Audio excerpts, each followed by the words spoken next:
यह कहानी एक 79 वर्षीय व्यक्ति मिल्टन रॉबिन्सन की है। मिल्टन एक अकेला बुजुर्ग है जिसकी पत्नी का निधन हो चुका है। उसका एक बेटा और एक बेटी है। बेटा घर छोड़कर जा चुका है और बेटी कभी कभार उसकी मदद के लिए आती है, लेकिन बेटी के साथ भी उसका रिश्ता बहुत सहज नहीं है। मिल्टन को अकेले रहना ज्यादा पसंद है। वह नियमित रूप से सिटी काउंसिल की मीटिंग्स में जाता है और अपने घर के सामने एक क्रॉस रोड बनवाने की मांग करता रहता है, लेकिन उसकी इस मांग पर किसी ने अब तक ध्यान नहीं दिया। एक दिन उसकी बेटी घर आती है और महीने भर का राशन लाकर देती है। वह मिल्टन को सलाह देती है कि वह किसी न्यूरोलॉजिस्ट को दिखाए क्योंकि वह अक्सर चीजें भूलने लगा है, लेकिन मिल्टन इसका साफ तौर पर विरोध करता है और कहता है मैं बिल्कुल ठीक हूँ। इसके बाद उसकी बेटी वापस चली जाती है। रात को जब मिल्टन घर में अकेला होता है तो उसे अपने बैकयार्ड से कुछ अजीब सी आवाजें सुनाई देती हैं। उत्सुकता से जब वह पीछे जाकर देखता है तो हैरान रह जाता है। वहाँ एक स्पेसशिप खड़ा होता है। यह देखकर उसकी आंखें अविश्वास से भर जाती हैं। मिल्टन तुरंत शहर की रेस्क्यू टीम को कॉल करता है और उन्हें इस विचित्र घटना के बारे में जानकारी देता है, लेकिन कोई भी उसकी बात पर यकीन नहीं करता। उन्हें लगता है कि कोई उनसे मजाक कर रहा है। फिर अगली सुबह मिल्टन एक बार फिर सिटी काउंसिल की मीटिंग में जाता है और वहां जोर देकर कहता है कि उसके घर के पीछे एक स्पेसशिप क्रैश हुआ है जिसमें एक घायल एलियन मौजूद है। वह काउंसिल से मदद की गुहार लगाता है, लेकिन हर कोई उसकी बात को पागलपन समझता है। कुछ लोग हंसते हैं तो कुछ उसे अनदेखा कर देते हैं। मिल्टन के कुछ बुजुर्ग साथी जो खुद भी काउंसिल में अपनी मांगे रखते रहते हैं उसे समझाने की कोशिश करते हैं। वे कहते हैं मिल्टन इस तरह की बातें मत करो, वे पहले ही हमारी कोई बात नहीं सुनते। अगर तुमने ऐसी बातें जारी रखी तो वे हमारी छोटी छोटी मांगों को भी नजरअंदाज कर देंगे। हताश मिल्टन अपने घर लौटता है और सोचता है कि शायद वह गलत था। उसे लगता है कि एलियन अब मर चुका होगा, लेकिन जब वह पीछे के यार्ड में जाता है तो देखता है कि एलियन अभी भी जीवित है। उसकी हालत अब भी खराब है, लेकिन वह हलचल कर रहा है। मिल्टन को उस पर दया आ जाती है। वह एलियन के पास पानी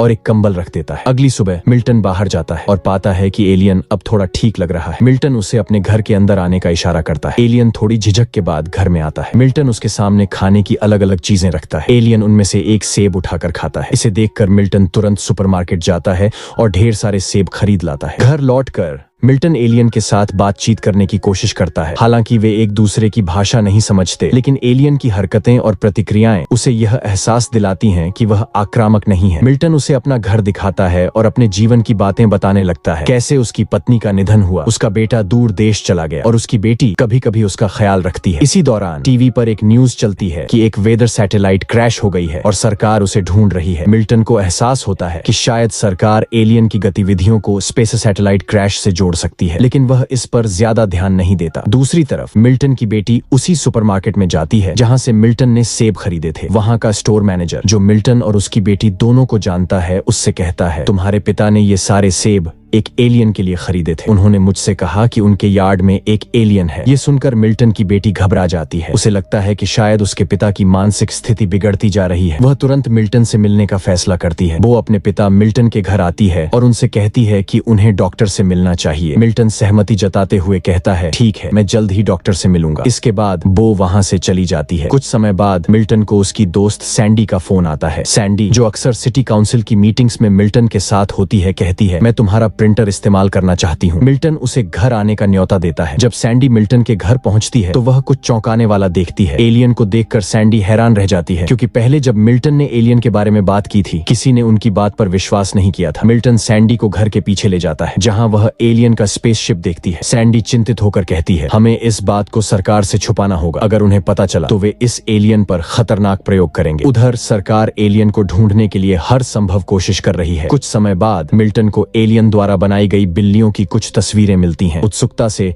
वह एलियन के पास जाता है जो अपने स्पेसशिप को ठीक करने में व्यस्त होता है। जल्द से जल्द अपने घर लौटने की तैयारी कर रहा है। अगले दिन वो मिल्टन को एक न्यूरोलॉजिस्ट के पास ले जाती है। डॉक्टर मिल्टन से कई सवाल पूछती हैं जिनके जवाब वह सही नहीं दे पाते। साथ ही वह डॉक्टर को एलियन की कहानी भी बताते हैं। डॉक्टर को लगता है कि उनकी स्थिति गंभीर है और उन्हें किसी सहायक की जरूरत है या फिर उन्हें अस्पताल में भर्ती कराना होगा। यह सुनकर मिल्टन नाराज होकर वहां से चले जाते हैं। इसी दौरान सैंडी एलियन को अपनी जिंदगी की बात बताती है। वह कहती है कि उसकी बेटी दूसरे शहर में रहती है और हाल ही में उसने एक बच्चे को जन्म दिया है। वह अब दादी बन गई है, लेकिन अभी तक अपने पोते से नहीं मिली है। यह सोचकर सैंडी दुखी हो जाती है। शाम को मिल्टन घर लौटता है और एलियन से बात करते हुए कहता है शायद मैं अच्छा पिता नहीं बन पाया। मेरे बच्चे मुझ पर विश्वास नहीं करते और मुझसे मिलना भी नहीं चाहते। यह कहकर वह उदास हो जाता है। उसी रात वह अपने बेटे को फोन करता है ताकि उससे बात कर सके, लेकिन बेटा कॉल नहीं उठाता। अगली सुबह सैंडी एलियन के लिए एक टी शर्ट लेकर आती है और उसका नाम जूल्स रख देती है। इस बीच पूरे शहर में चर्चा होती है कि एक सैटेलाइट यहाँ क्रैश हुआ है। सिटी काउंसिल की एक सदस्य जॉयस, जिसने पहले मिल्टन की बात सुनी थी, को शक होता है कि यह सैटेलाइट मिल्टन के घर के पास क्रैश हुआ है। उसे पता चलता है कि जो भी इसकी जानकारी देगा उसे इनाम मिलेगा। रात में जॉयस मिल्टन के घर आती है। मिल्टन उसे अंदर बुलाता है, जहाँ जॉयस देखती है कि मिल्टन ने जो कुछ बताया था वह सच है। घर में वाकई एक एलियन है। मिल्टन उन्हें एलियन द्वारा बनाई गई बिल्लियों की तस्वीरें दिखाता है। जॉयस कहती है, हो सकता है यह हमसे कुछ कहना चाहता, लेकिन किसी को कुछ समझ नहीं आता और एलियन कुछ बोलता भी नहीं। अगले दिन जॉयस एलियन के लिए खाना और एक टी शर्ट लाती है और उससे बात करने की कोशिश करती है। वहीं सैंडी को एक युवा लड़के का फोन आता है। सैंडी ने हाल ही में एक नया प्रोग्राम शुरू किया है जिसमें शहर के युवा लोग बुजुर्गों से बातचीत कर उनकी मदद करेंगे। फोन करने वाला लड़का सैंडी के घर आकर उससे मिलना चाहता है। अगले दिन सैंडी उस लड़के को अपने घर बुलाती है। दोनों कुछ देर तक बातें करते हैं। थोड़ी देर बाद वह लड़का कहता है, मुझे वॉशरूम जाना है। सैंडी उसे अंदर जाने देती है, लेकिन काफी समय बीतने के बाद भी जब वह वापस नहीं आता तो सैंडी वॉशरूम के पास जाती है। वहां जाकर वह देखती है कि लड़का उसकी ज्वेलरी चुरा रहा है। ये देखकर सैंडी घबरा जाती है। तभी लड़का उस पर हमला करने की कोशिश करता है। उसका इरादा सैंडी को मारकर ज्वेलरी लेकर भागने का होता है। उसी समय हमें जूल्स नाम के एलियन को दिखाया जाता है, जो अपनी शक्तियों से महसूस कर लेता है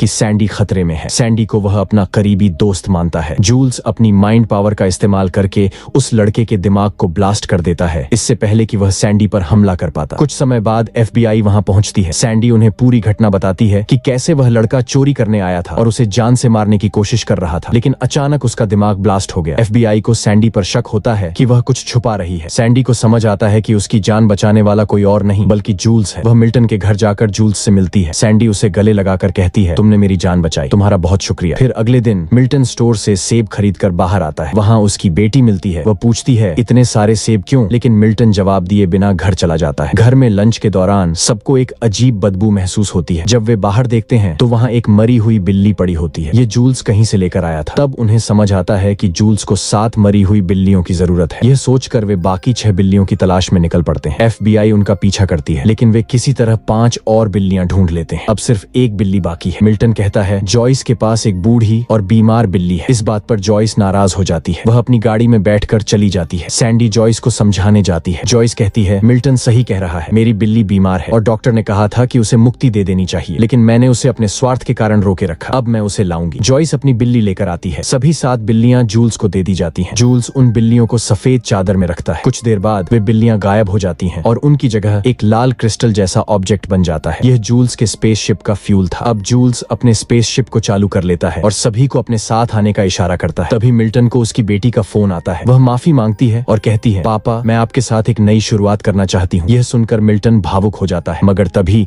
दरवाजे पर दस्तक होती है। FBI घर की तलाशी लेने पहुंच चुकी होती है। मिल्टन और बाकी लोग जल्दी से स्पेसशिप में बैठ जाते हैं। स्पेसशिप उड़कर वहां से निकल जाता है और शहर के बाहर लैंड करता है। स्पेसशिप से बाहर आने के बाद मिल्टन जूल्स से कहता है, तुमने मेरी जिंदगी बदल दी। तुम्हारी वजह से मेरी सैंडी और जॉयस से अच्छी दोस्ती हुई। वे उसे गले लगाते हैं और अलविदा कहते हैं। जूल्स अपनी दुनिया में वापस चला जाता है। सैंडी, मिल्टन और जॉयस अब एक परिवार की तरह रहने लगते हैं। उनका अकेलापन खत्म हो चुका है। कुछ महीनों बाद वे तीनों साथ बैठे जूल्स को याद कर रहे होते हैं। तभी पिछवाड़े से रोशनी और आवाज आती है। वे समझ जाते हैं कि जूल्स एक बार फिर उनसे मिलने आया है और इसी के साथ कहानी समाप्त होती है। आशा है कि यह कहानी आपको पसंद आएगी।